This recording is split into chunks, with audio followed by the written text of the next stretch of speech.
Hello बच्चों, तो कैसे हो आप सब। उम्मीद करता हूँ कि आप सब बहुत ही अच्छे होंगे और मन लगा के पढ़ाई कर रहे होंगे। आज हम लोग बहुत ही इम्पोर्टेंट क्लास करने वाले हैं।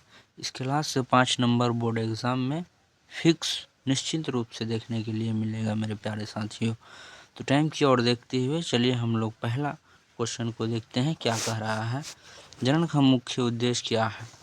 जनन का मुख्य उद्देश्य क्या है मेरे प्यारे बच्चों। ऊर्जा का प्राप्त करना या वृद्धि करना या जाति की निरंतरता या भोजन करना। इसका ऑप्शन नंबर क्या हो जाएगा राइट आंसर। तो जाति की निरंतरता, ऑप्शन नंबर सी। अगला क्वेश्चन क्या कह रहा है। अलैंगिक जनन में कितने जनक होते हैं। अलैंगिक जनन में कितने जनक होते हैं मेरे प्यारे बच्चों। अलैंगिक जनन में एक जनक जनन की क्रिया में भाग लेते हैं, तो इसके लिए ऑप्शन नंबर सी हो जाएगा। अगला क्वेश्चन को देखते हैं। अमीबा में जनन की विधि है। अमीबा में जनन की विधि क्या होगा मेरे प्यारे बच्चों। द्विविखंडन होगा, ऑप्शन नंबर बी इसका राइट आंसर हो जाएगा। अगला क्वेश्चन। ईस्ट में जनन किस विधि से होता है। ईस्ट में जनन मुकुलन के द्वारा होता है, ऑप्शन नंबर सी। अगला क्वेश्चन को देखते हैं। प्लाज्मोडियम में जनन की विधि है। प्लाज्मोडियम में जनन की विधि क्या होगा। बहुविखंडन हो जाएगा, ऑप्शन नंबर सी। चलिए अगला क्वेश्चन को देखते हैं। बीजाणु द्वारा जनन पाया जाता है। बीजाणु द्वारा जनन पाया जाता है अमीबा में या हाइड्रा में या फन में या मनुष्य में। क्या होगा उसका राइट आंसर। तो फन में होता है। अगला क्वेश्चन क्या कह रहा है। अलैंगिक जनन में कितने जनक होते हैं। लैंगिक जनन में कितने जनक होते हैं मेरे प्यारे बच्चे। तो लैंगिक जनन में 2 जनक होते हैं, ऑप्शन नंबर बी। अलैंगिक में 1 जनक होते हैं। अगला क्वेश्चन को देखते हैं। परागकण क्या है। परागकण क्या है। निषेचन है या बीज बनाना है या भ्रूण बनना है या परागकण का वर्तिकाग्र पर पहुंचना है। तो ऑप्शन नंबर सी हो जाएगा। परागकण का वर्तिकाग्र पर पहुंचना परागकण है। अगला क्वेश्चन क्या कह रहा है। निषेचन कहाँ होता है। मानव मादा में। निषेचन कहाँ होता है मेरे प्यारे बच्चों। तो फैलोपियन नली में होता है, ऑप्शन नंबर डी हो जाएगा इसका राइट आंसर। नर युग्मक को क्या कहते हैं।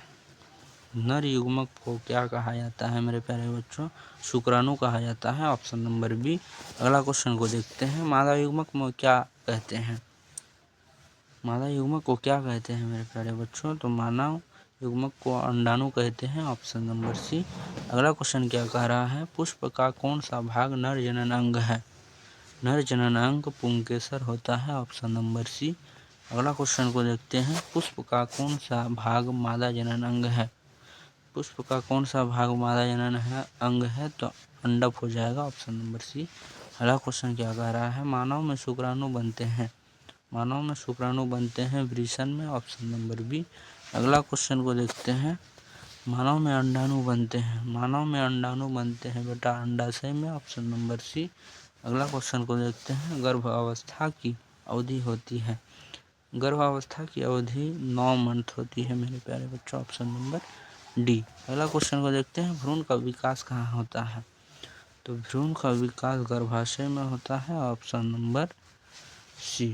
अगला क्वेश्चन देखते हैं। अलैंगिक जनन से उत्पन्न संतान होती है जनक के समान होती है मेरे प्यारे बच्चों, ऑप्शन नंबर बी हो जाएगा। अगला क्वेश्चन को देखते हैं। लैंगिक जनन का लाभ क्या है। तो लैंगिक जनन का लाभ विविधता होता है, ऑप्शन नंबर बी। अगला क्वेश्चन क्या कह रहा है। गर्भ निरोध का स्थायी तरीका क्या है। गर्भ निरोध का स्थायी तरीका नसबंदी होता है, ऑप्शन नंबर सी। अगला क्वेश्चन क्या कह रहा है। HIV वायरस फैलता है हवा से फैलता है या पानी से या असुरक्षित यौन संपर्क से या भोजन से। क्या हो जाएगा उसका राइट आंसर। असुरक्षित यौन संपर्क से HIV वायरस फैलता है, ऑप्शन नंबर सी। अगला क्वेश्चन क्या कह रहा है। बीज में भ्रूण कहाँ पाया जाता है। बीज में भ्रूण कहाँ पाया जाता है मेरे प्यारे बच्चों, आप लोग बताइएगा। बीज में भ्रूण कहाँ पाया जाता है।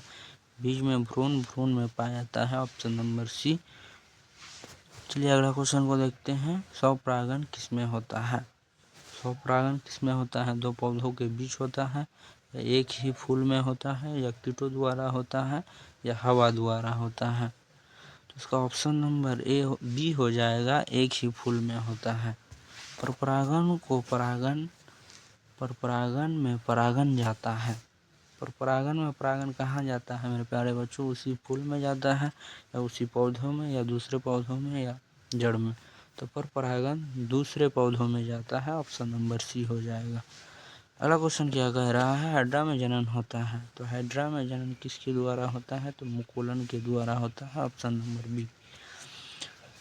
अगला क्वेश्चन देखते हैं, अलैंगिक जनन का एक प्रमुख लाभ क्या है? अलैंगिक जनन तेजी से ग्रो करता है। Option number B. अगला क्वेश्चन को देखते हैं, लैंगिक जनन में उत्पन्न संतान होते हैं थोड़ी भिन्न होते हैं बेटा। Option number B. अगला क्वेश्चन को देखते हैं, पुष्प में परागन बनते हैं। पुष्प में परागन बनते हैं, कहाँ बनते हैं बेटा? परागकोश में बनते हैं। Option number C. चलिए अगला क्वेश्चन की ओर चलते हैं। मानव मादा में मासिक चक्र की अवधि होती है। मानव मादा में मासिक चक्र की अवधि 28 दिन होती है। ऑप्शन नंबर सी उसका राइट आंसर हो जाएगा। अगला क्वेश्चन क्या कह रहा है? निषेचन के बाद बनने वाली संरचना कहलाती है। निषेचन के बाद बनने वाली संरचना को कहते हैं बेटा युग्मनज। Option number C. अगला क्वेश्चन को देखते हैं, हाइड्रा में मुकुलन किस कारण होता है? तो कोशिका विभाजन के कारण होता है। Option number B. अगला क्वेश्चन क्या कह रहा है? बीजाणु द्वारा जनन का मुख्य लाभ है। बीजाणु द्वारा जनन का मुख्य लाभ क्या है मेरे प्यारे बच्चा? संख्या में अधिक। ऑप्शन नंबर ए हो जाएगा इसका राइट आंसर। कॉपर टी किस प्रकार का गर्भ निरोधक है?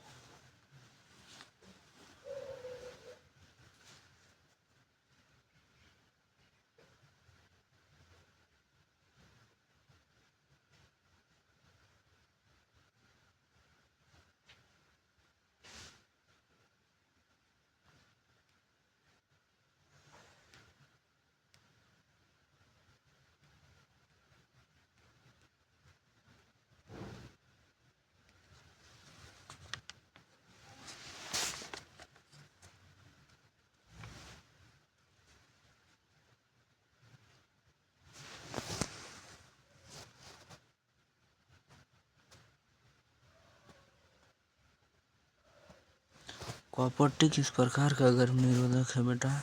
आप लोग बताइएगा, हार्मोनल है या बाधा विधि है या यांत्रिक है या प्राकृतिक है? क्या हो जाएगा इसका राइट आंसर? कॉपर टी किस प्रकार का गर्भ निरोधक है? तो यांत्रिक गर्भ निरोधक है। Option number C. अगला क्वेश्चन को देखते हैं, गर्भाशय भीतरी परत को कहते हैं। गर्भाशय की भीतरी परत को क्या कहते हैं मेरे प्यारे बच्चों? तो एंडोमेट्रियम कहते हैं। ऑप्शन नंबर बी हो जाएगा। अगला क्वेश्चन क्या कह रहा है? पुरुष में शुक्राणु किस नलिका द्वारा बाहर आते हैं? तो यूरेथ्रा के द्वारा बाहर आता है।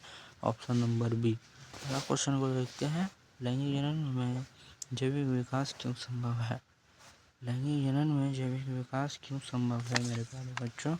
तो विविधता के कारण संभव है। Option number C. अगला क्वेश्चन क्या कह रहा है? गर्भनाल का कार्य होता है। गर्भनाल का कार्य क्या होता है? पोषण पहुंचाने का कार्य करता है। Option number C. अगला क्वेश्चन को देखते हैं, बीज बनाने की प्रक्रिया कहलाती है। बीज बनाने की प्रक्रिया क्या कहलाता है? निषेचन कहलाता है। Option number B. अगला क्वेश्चन को देखते हैं, इस जनन में केवल एक जनक की आवश्यकता होती है। तो जिस जनन में एक जनक भाग लेते हैं उसको अलैंगिक जनन कहते हैं, और जिसमें दो जनक भाग लेते हैं उसे लैंगिक जनन कहते हैं। अगला क्वेश्चन क्या कह रहा है? HIV से कौन सा रोग होता है? तो एड्स रोग होता है। एड्स रोग होता है। Option number C. अगला क्वेश्चन क्या कह रहा है? युग्मनज का निर्माण होता है। युग्मनज का निर्माण कहाँ होता है मेरे प्यारे बच्चों? युग्मनज का निर्माण आपका निषेचन के दौरान होता है। ऑप्शन नंबर उसका सी हो जाएगा राइट आंसर। अगला क्वेश्चन पे चलते हैं, मानव मादा में अंडोत्सर्जन होता है 14 दिन में होता है। Option number C. अगला क्वेश्चन की ओर चलते हैं, शुक्राणु की पूंछ का मुख्य कार्य क्या है?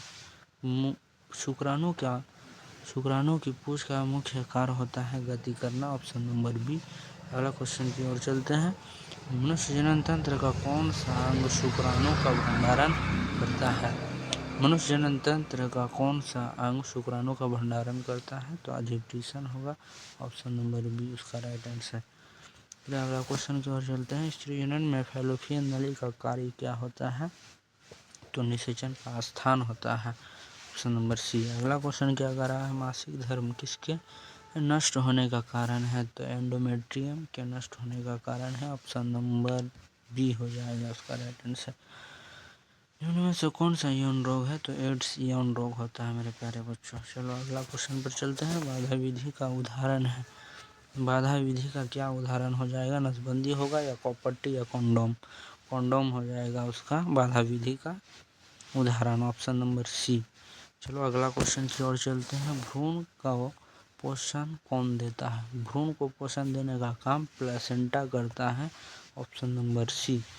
अगला क्वेश्चन को देखते हैं। प्लेसेंटा का एक कार्य नहीं है, तो अंकुरन करना प्लेसेंटा का काम नहीं है, बाकी तीनों उन्हीं का काम है।